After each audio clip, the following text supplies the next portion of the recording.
বাড়ির সামনে জ্বালাবেন যেন কোনো ওহাবি, দেওবন্দি, তাবলিগি জামাত, এ ফারাজি আপনার গ্রামে যদি ঢুকে তো বুঝতে যেন পারে যে এটা সুন্নিদের গ্রাম, চুন্নিদের গ্রাম নয়। এই গ্রাম টিটিএস সুন্নিদের গ্রাম, সুন্নিদের গ্রাম নয়।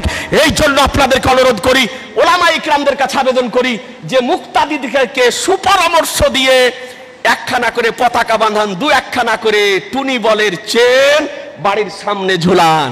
আর কি করেন? ঈদের দিন কাজে যান, কথা বলছেন না?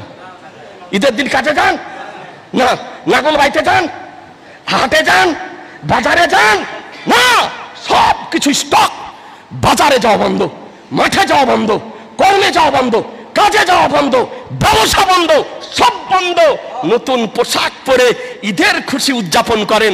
এ বেরাদার, ঈদের খুশি অপেক্ষা বেশি খুশির দিন কোরআন শরীফে আল্লাহ ঈদের খুশি করা, ঈদের খুশি করা শরীয়তে যাই, বকরা ঈদে খুশি করা শরীয়তে যাই, শবে বরাতে খুশি করা শরীয়তে যাই, আকিকাতে খুশি করা শরীয়তে যাই, খাতনাতে খুশি করা শরীয়তে যাই, পোতা হলে খুশি করা যায়, ছেলে হলে খুশি করা যায়, ছেলে মেয়ের বিবাহতে খুশি করা যায়, কিন্তু সওয়াব হবে না, সওয়াব হবে না। আর আল্লাহ এগুলো বলেননি। কিন্তু মুসলমান আপনাদেরকে বলতে চায়, আল্লাহ তাআলা আজকে ঈদের খুশি করতে বলেননি, বকরা ঈদের খুশি করতে বলেননি, আজকে ছেলে মেয়ের বিবাহতে খুশি করতে বলেননি, কিন্তু আজকে মহানবী সাল্লাল্লাহু তাআলা আলাইহি সাল্লাম সম্পর্কে কোরআন শরীফ 11 পারা সূরা ইউনূস 58 নম্বর আয়াতে রব্বুল আলামিন বলেন, কুল বিফাদলিল্লাহি ওয়া বিরহমাতিহি ফাবিযালিকা ফালিয়াফরাহু।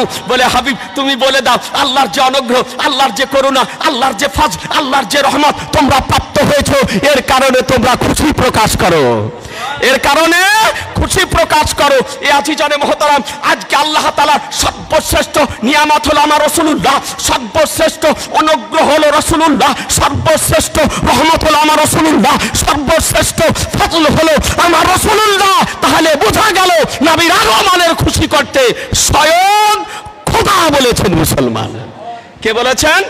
খোদা।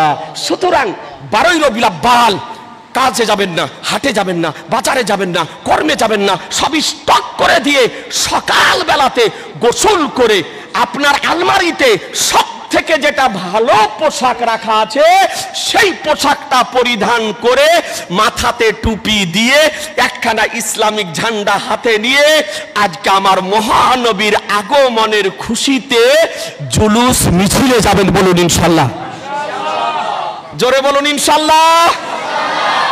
আর আপনার বন্ধু বান্ধব প্রতিবেশী গ্রামবাসীদেরকে পরামর্শ দেন, বলে আজ মহানবীর আগমন দিবস, চলো ভাই মিছিলে যাই।